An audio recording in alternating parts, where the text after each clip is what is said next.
Ladies and gentlemen, welcome to the Kakasungura YouTube channel. A big thank you to each and every one of you for your continued support. I want you to take 2 minutes and you listen to this video clip, and I will come back for further analysis. And I want to talk to my brother, the President of Kenya. Please, Mr. President, you are the leader of all Kenyans. The people of Kenya as president, you are the leader of all the people of Kenya. Do not allow the State House to be the theater for the planting of seeds of division of the people of Kenya along community lines. Please, Mr. President, don't allow State House to be used as the theater for dividing the people of Kenya along ethnic lines. I want to ask my friend, the President of the Republic of Kenya, even though you do not want to support me, it is fine. I supported you unconditionally.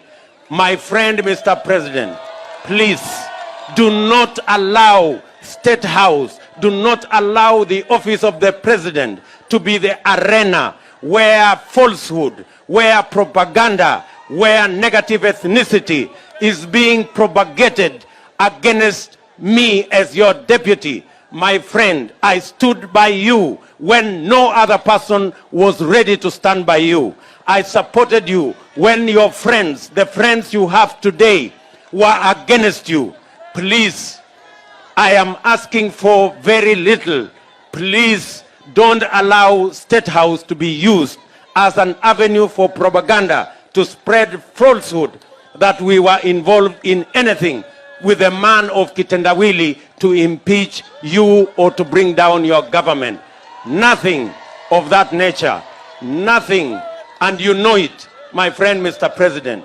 You know it, that it is not true. You know it is false. And I want to request you with humility that please protect the office of the President so that it doesn't become an arena or theater for falsehood, propaganda, and planting seeds of division of the people of Kenya. Ladies and gentlemen, that is William Samoei Ruto. In that video clip, William Ruto seems to be very bitter with Uhuru Muigai Kenyatta. And this is the last campaign's video clip when Ruto had decided to go ahead on with his boss, the President Uhuru Kenyatta. By that time, William Ruto was the deputy president. The contents in that video clip goes hand in hand with exactly what is happening today. Do you know why Kenya, we always get ourselves into political problems? And I will tell you for free today. I will give you a reality.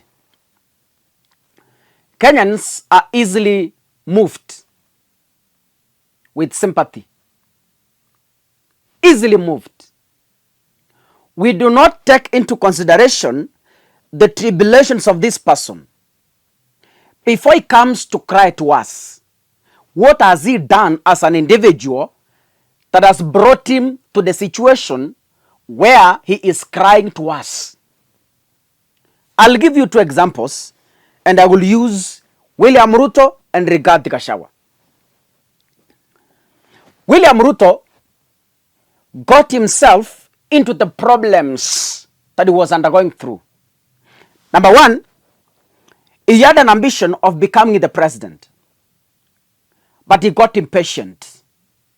When he got impatient, the only tactic he applied is to play victim and play sympathy so that Kenyans can sympathize with him.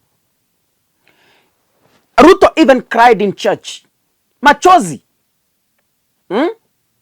He cried in church and the Kenyans were like, Guy mwadhani, Guy. Kwani Uhuru Kenyatta anataka kuua Ruto? People sympathized with Ruto. At that time, Kenyans were looking at William Ruto and they saw an angel. He pretended to be exposing the government. But in real sense, all those problems he was undergoing through, it is himself who generated them. Here comes Rigathi Gachagua.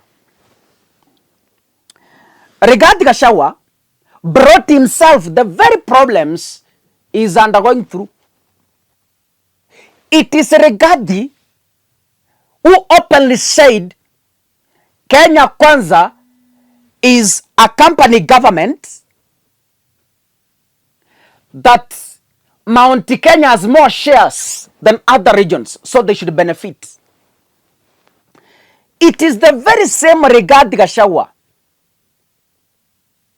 who started campaigns against William Ruto. He got impatient.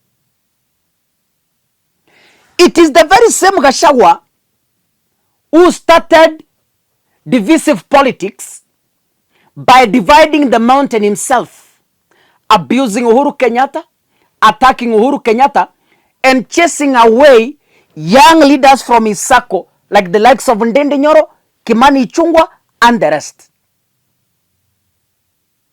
Gachagua is now playing victim and is now pretending to be exposing William Ruto. And Kenyans are buying that sympathy. The video we've just watched is the very same script Riggy G is applying, and Kenyans are blindly buying that script.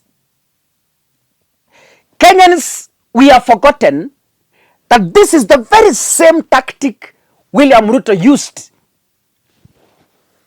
to go to State House. Tumesahau. We have just, Kenyans, we forget too fast. Yote tumesahau. Sikia vile Ruto anasema. Ruto is telling Uhuru Kenyatta, Mr. President, listen to me. Do not allow State House to be the theater of divisive politics.